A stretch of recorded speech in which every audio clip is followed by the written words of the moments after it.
Bilasizlar, Ochopardan 6 sotiklik qurilish bitmagan uchastkamiz chiqyapti. Juda elitniy mahalla ekan. Chiroyli uylar ham qurib borilyapti. Gaz, svet, suvda muammo yo'q, o'tkazilgan. Ana shu uchastkamiz sotuvda. Shuni birgalikda obzor qilamiz. O'yin polni pishirishdan qilingan. Proyektlari ham juda yaxshi aylangan ekan. Xonamiz ustini yopib qo'yib, burchakka yopib qo'ysangiz, katta joy bo'lib qoladi. Akvalar bilan yopib qo'ysangiz. Birinchi xonamiz mana mehmonxonamiz. Mehmonxonamiz ham juda katta tayyorlangan ekan. Akkuratni qilib qo'yilgan. Bizdan zilyon zonamiz, hovlimiz ham akkuratni qilib qo'yilgan. 7 tonnali hovuzlarimiz. Xo'p, bu yerda bitta ayollar o'tiradigan xona, katta qilib tayyorlab qo'yilgan. Endi uyimizda asosiy kirishda bitta spalni sanuzilga joy qilib ketilgan ekan. Mana bu yerga ham ikkita xona joy qoldirib ketilgan. O'rtadan bo'lib qo'ysa, ikkita xona bo'ladi.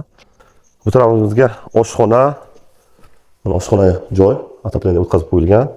Xo'p, bu yoqqa o'tiradigan xona hammom, hojatxona, uy ichida hammasi tayyorlab ketilgan.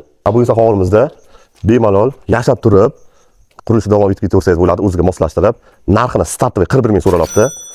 Savdo qilib olsanglar bo'ladi. Real davlatga qilib berlar, pastki nomerlarga bemalol telefon qilaveringlar.